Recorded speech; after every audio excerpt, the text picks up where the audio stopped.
പാലക്കാട് അമ്പലപ്പാറയിലെ വർക്ക്ഷോപ്പിൽ പട്ടാപ്പകൽ മോഷണം നടത്തിയ പ്രതി പിടിയിൽ. മലപ്പുറം സ്വദേശി സന്തോഷ് ബാബുവാണ് പിടിയിലായത്. ഒറ്റപ്പാലം പോലീസ് നടത്തിയ അന്വേഷണത്തിൽ വാടാനം കുറിശ്ശിയിൽ നിന്നാണ് സന്തോഷ് ബാബു പിടിയിലായത്.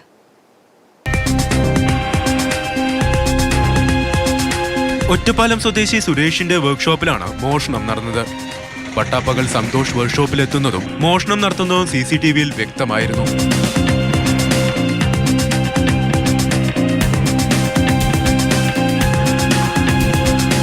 മേശവലിപ്പിൽ സൂക്ഷിച്ചിരുന്ന 85,000 രൂപ മോഷ്ടിച്ചു. CCTV ദൃശ്യം ഉപയോഗിച്ചും ഫോൺ സിഗ്നൽ വെച്ചും നടത്തിയ പരിശോധനയിലാണ് സന്തോഷ് പിടിയിലായത്. മോഷണത്തിന് പിന്നാലെ നിരന്തരമായി സന്തോഷ് ബൈക്കിൽ കറങ്ങുകയായിരുന്നു. ഒടുവിൽ വാടാനം കുരിശി റെയിൽവേ ഗേറ്റിന് സമീപത്തു നിന്നാണ് ഇയാളെ പിടികൂടിയത്. നിരവധി മോഷണക്കേസിൽ പ്രതിയാണ് സന്തോഷ്. കഴിഞ്ഞ 31-നാണ് മോഷണം നടന്നത്. പിന്നീട് ഒറ്റപ്പാലം പോലീസ് നടത്തിയ അന്വേഷണത്തിലാണ് സന്തോഷ് കുടുങ്ങിയത്. മാതൃഭൂമി ന്യൂസ്, പാലക്കാട്.